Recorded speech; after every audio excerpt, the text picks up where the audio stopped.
The Ukrainian will to fight within that initial first phase of those 5 days was exceptional.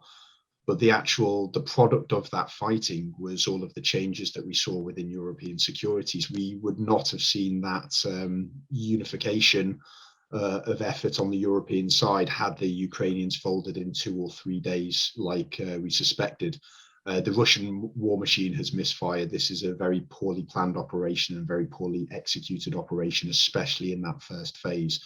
But what we're seeing now from Tuesday onwards is a regrouping, a change in tactics, much more brutal tactics, which is actually how the Russian way of warfare is.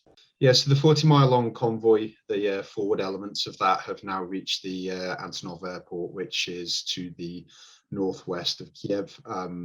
It was a key objective in the initial assault for Russia, and it means that they're likely to put a forward deployed base there, and so they can start to bring in logistics by air. It also allows reinforcements, not just of heavy armor, but also critically of ammunition. And that'll mean that Kiev is effectively cut off and surrounded. The convoy thus far has not been targeted by the Ukrainian forces, which tells us that their ability to strike both from surface to surface and also their air forces quite likely heavily depleted, and they need to keep it in reserve for prioritization, and also that the Russian air defense assets are now in place. It's not too far from Russian air defense assets that have been massed in Belarus.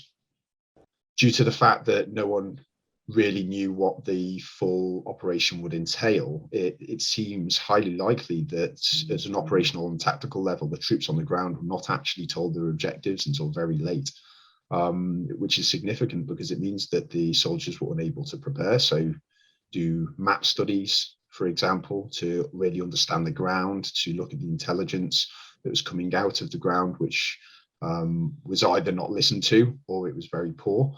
So poor political and military leadership has just filtered down to the operational and tactical level and made this very difficult, huge logistics issues.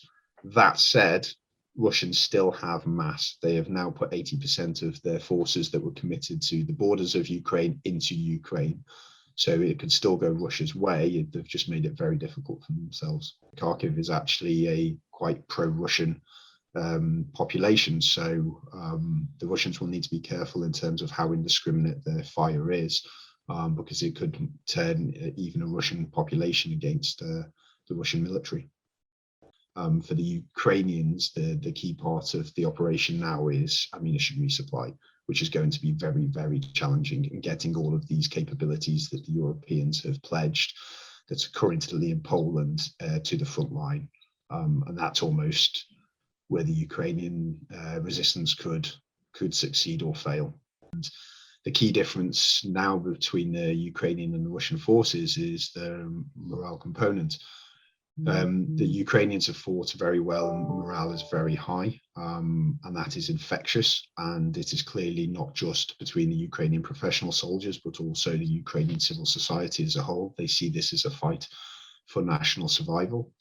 And on the Russian side, morale is very low and only going to get lower unless significant objectives can be taken within the next couple of days.